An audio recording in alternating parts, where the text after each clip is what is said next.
Hi guys, welcome back to another video. Today I'll be doing the Gemini capsule from back in the 60s, and I wanted to do this with the new Making History expansion pack because I kind of found this would be cool to do, and I kind of got some requests to do this, and I'm going to add this to a series where I'm doing historical missions with the Mercury I did it last video, and now we have the Gemini, and next up's the Apollo, which I'm going to do. I'm going to have fun trying to do that.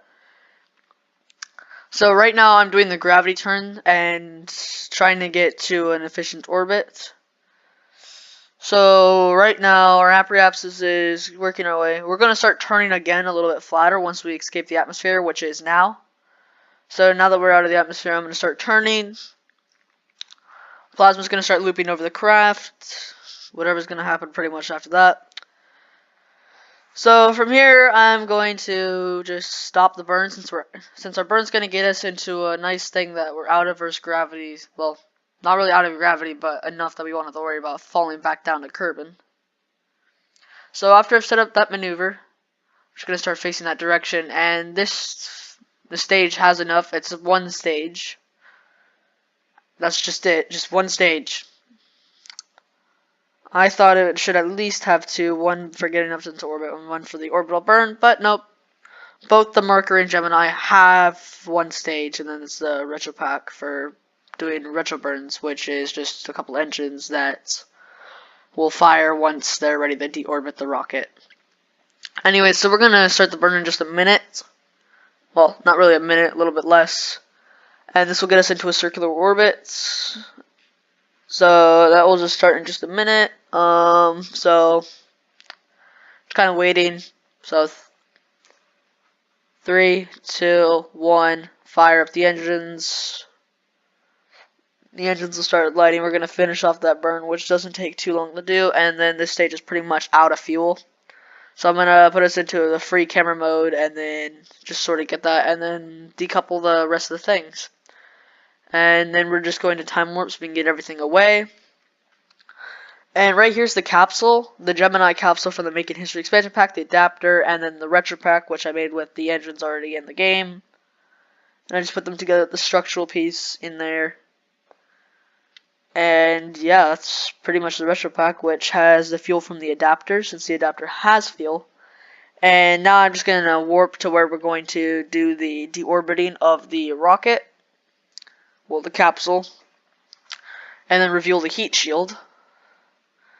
So we're just about to get to there in just a second, coming over.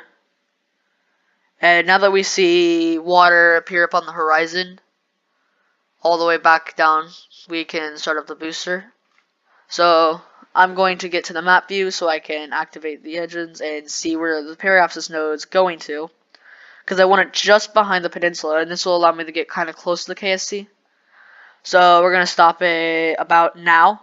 Yes, right there. And then we'll deploy the fuel tanks with the retro pack and then just have the booster.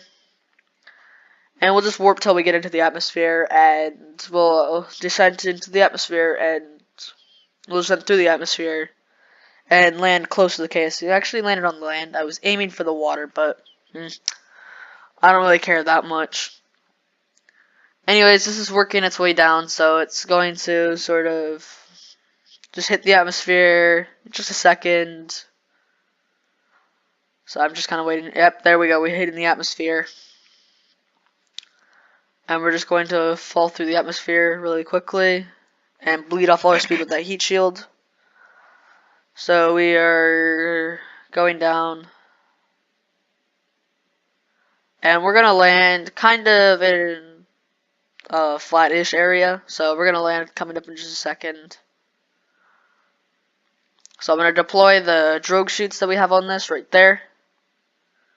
And we're going to float down. They're going to open up. And we're going to float down at about 17 meters per second. And then we'll deploy the main parachute when we get close to the ground, so that will drop our speed to about 8 meters per second, so it's safe for landing.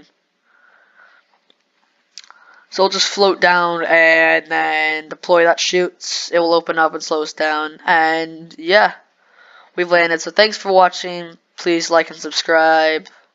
Comment down below what mission you want me to do after I do Apollo missions. And yeah, thanks for watching. Goodbye.